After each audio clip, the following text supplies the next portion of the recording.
In this video, we are going to discuss topic number 3.5, physical properties of water, of chapter number 3 for class 9, and the book we are using is A New Approach to ICSE Chemistry, class 9.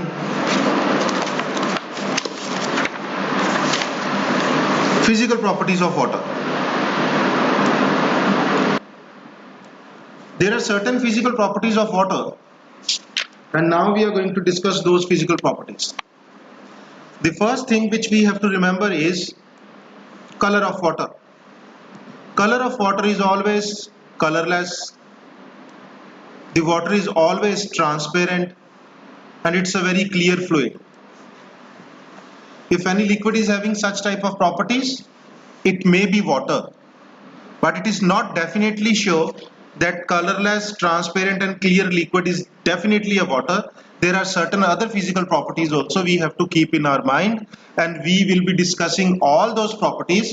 If a liquid which is colorless, transparent and is having all the properties we are now going to discuss, then we can probably say that liquid is a water. So first property we have just studied, the color should be colorless, it is transparent, and generally it is a very much clear. The second property of water is taste and smell. Pure water, which is 100% pure, which is not having any sort of impurities in it, that pure water is having a flat, insipid taste. In Punjabi we can say bakbaka taste, bakbaka swad.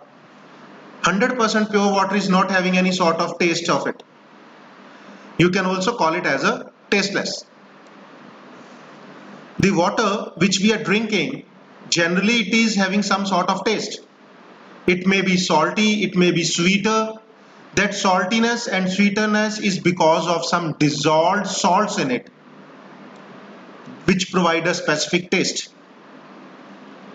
Pure water, 100% pure water don't have any sort of smell also. And if a liquid which is called water, if it is having some sort of smell in it, it means definitely it is having some particular amount of dissolved gases and some sort of volatile liquids in it, which is giving that smell to the water. Moving on further, the third physical property of water is its boiling point. You have to remember that water is a liquid which boils always at 100 degrees Celsius if the pressure is given 76 centimeter of mercury. This is the special physical property of water. No other liquid will have boiling point of 100 degrees Celsius at 76 centimeter of mercury. Only water is a liquid which is having 100 degrees Celsius at 76 centimeter of mercury. And certain few things to be remembered about boiling point is, if the atmospheric pressure increases from 76 centimeter of mercury, then the boiling point also increases. If the atmospheric pressure decreases from 76 centimeter of mercury, its boiling point decreases. And if some impurities are being dissolved in it, if some impurities are added or some salts are added, then the boiling point of the water will again increase. We will understand with the help of some examples that on the surface of the earth where we are residing, the pressure is 76 centimeter of mercury.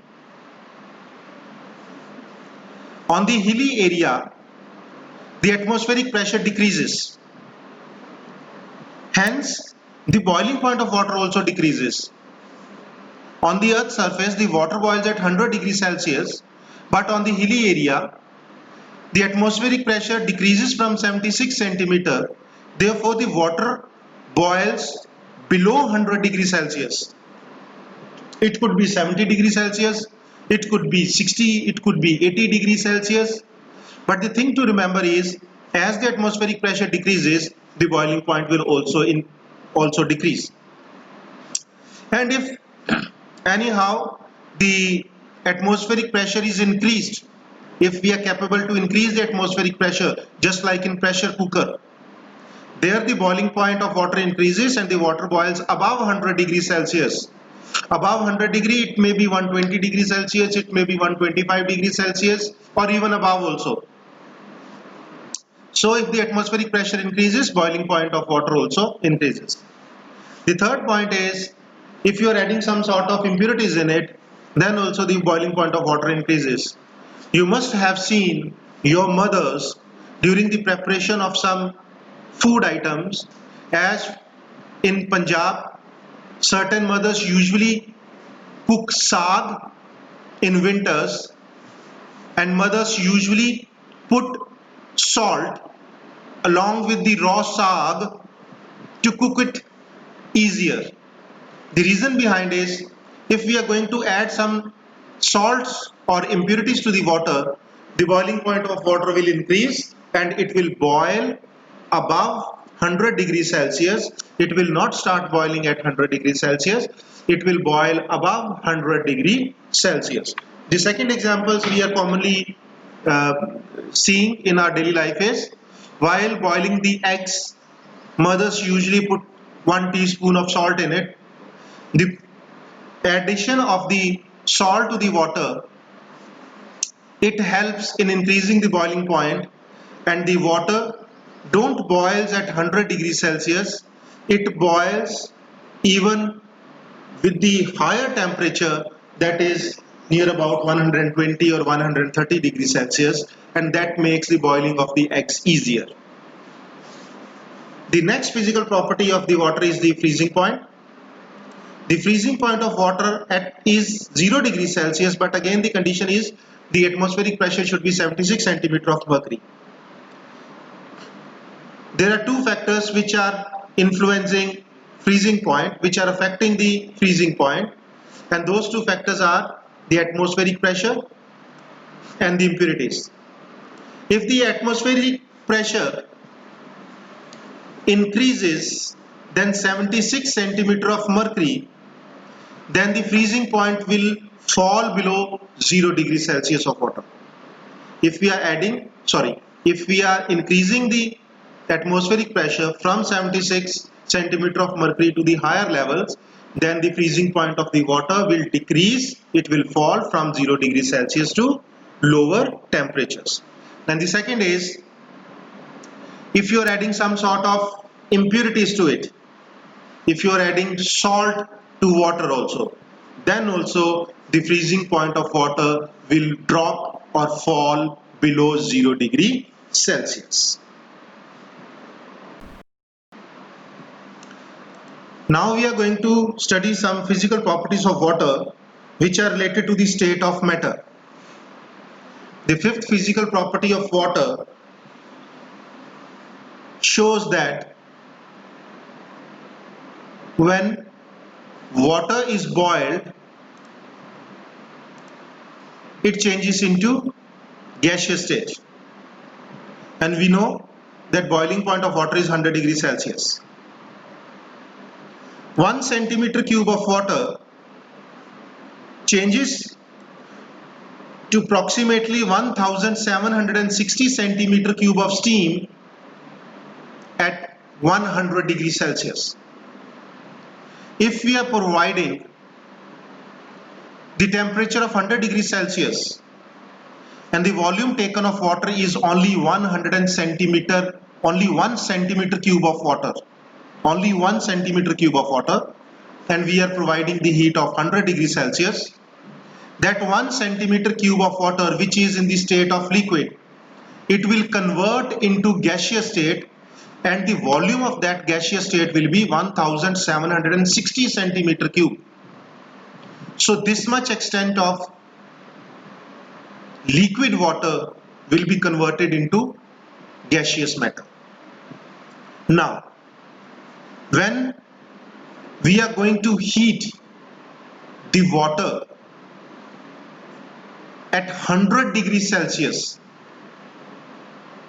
it is in the form of liquid, and on absorbing certain amount of heat, that 1 gram of water is going to convert into 1 gram of steam.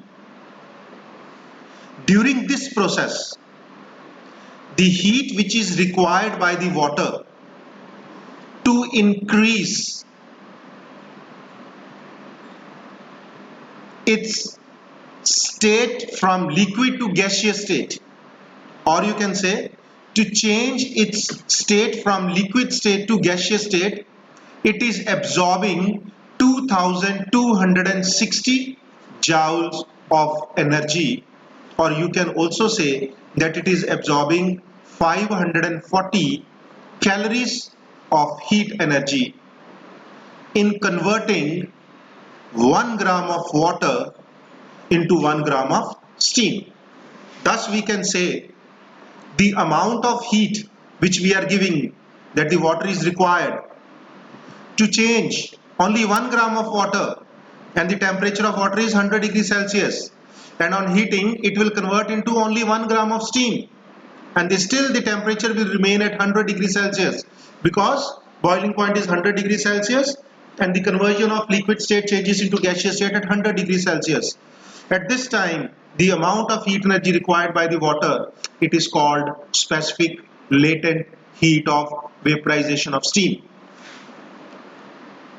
I am again going to repeat it. The amount of heat energy required by only 1 gram of water, that water should be at 100 degrees Celsius, and at that 100 degrees Celsius it gets converted into 1 gram of steam. The amount of heat energy required is called specific latent heat of vaporization of steam, and its value is fixed, that is 2260 joules of heat energy is required to raise the temperature of 1 gram of liquid water into 1 gram of gaseous water vapors, or you can say 540 calories of heat energy is required to convert 1 gram of liquid water into 1 gram of gaseous state of water, that is steam. It is on the account of this high specific latent heat of vaporization that steam causes much more injuries, which is at 100 degrees Celsius, than the water which is also at 100 degrees Celsius. We have just now seen that liquid phase changes into steam phase at 100 degrees Celsius. The liquid is also having the temperature of 100 degrees Celsius. The steam is also having the temperature of 100 degrees Celsius. 100 degree Celsius water is not as much harmful as the steam which is at 100 degree Celsius. The reason behind is steam is having more specific latent heat of vaporization than the 100 degree Celsius liquid phase of water. That is the reason that steam causes much more injuries than the water at 100 degree Celsius. The next physical property is also related to the change of state of matter. Here, when water is cooled, we know that it changes into ice, and here we can say that 92 centimeter cube of water, if we are taking volume of 92 centimeter cube of water on freezing, when we will freeze it, it will get converted into 100 centimeter cube of ice. You can see here that the volume of water increases on freezing. We took 92 centimeter cube of water and we froze it, and we obtained 100 centimeter cube of ice. It means definitely the volume is increasing, and the volume is increasing on the account of the expansion that ice floats on the surface of water. The water which is having the volume of 92 centimeter cube of water, on freezing it gets converted into 100 centimeter cube of ice. This means though the volume increases but the density decreases. The density of ice is less than water which is in the liquid state, therefore the ice usually floats on the surface of water. Here also we have to remember that the amount of heat energy liberated, released by 1 gram of water at 0 degrees Celsius to form 1 gram of ice at 0 degrees Celsius is called specific latent heat of solidification of water. As we already know that water freezes at 0 degrees Celsius, and therefore the heat energy is liberated from the water. 1 gram of water which is at 0 degrees Celsius, when it's get converted into 1 gram of ice which is also at 0 degrees Celsius, some of the heat energy is liberated. The amount of heat energy liberated is called specific latent heat of solidification of water, and it is also fixed. Its value is 336 joules per gram or 80 calories per gram. Means if 1 gram of water at 0 degrees Celsius is converted into 1 gram of ice at 0 degrees Celsius, it will liberate 336 joules of heat energy per gram, or you can also say it will liberate 80 calories of heat energy per gram. On the account of this high specific latent heat of solidification, the lakes and the rivers, they do not freeze suddenly and they take much more time to freeze, because the specific latent heat of solidification of water is more than ice. That is the reason that lakes and the rivers do not freeze suddenly. The next physical property which we are going to discuss is the absorption of certain amount of heat energy. 1 gram of water, when heated through 1 degree Celsius, it always absorbs 4.2 joules of energy or 1 calorie of heat energy. It's fixed.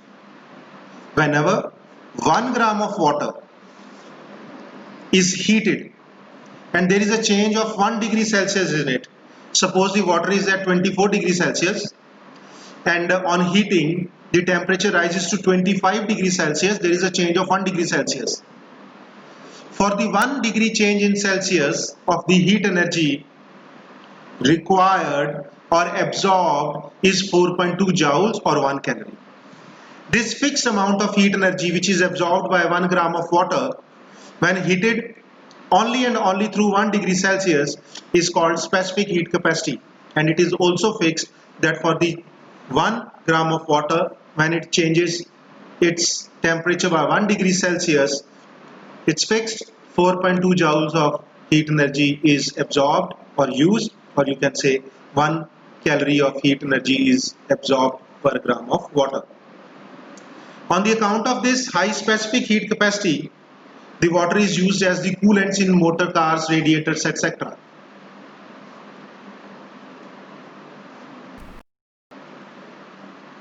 The next physical property of water is pure water is always bad conductor of heat as well as of electricity. Pure water does not allow the heat or the electricity to pass through it.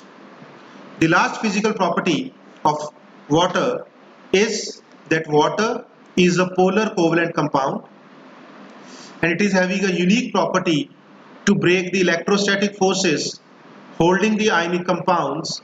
Thus, ionic compounds rapidly dissolves in water.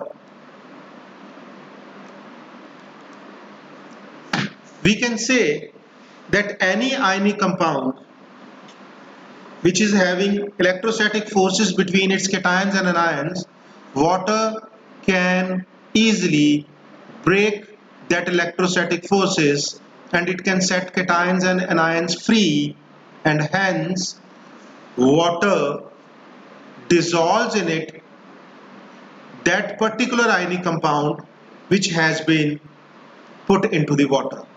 Hence we can say that water is a universal solvent. It can dissolve each and everything in it, no matter what is the quantity it is dissolving. It may dissolve even by the dissolvement of the small amount of a particular substance, but it dissolves each and everything. For this, we can have an example that If we are putting water in a glass and we place that glass separately covered with the lid for 1 year, after an year throw away the water which is put in the glass and try to smooth on your finger on the inner side of the glass. You will see some etching on the glass surface. Etching means khurdurapan. That etching shows that the water which was kept in glass for an year, that has dissolved certain amount of glass in which the water was kept for the 1 year. So thus we can say that water can dissolve each and everything. Water can dissolve anything, hence it is called the universal solvent. That's all in this video.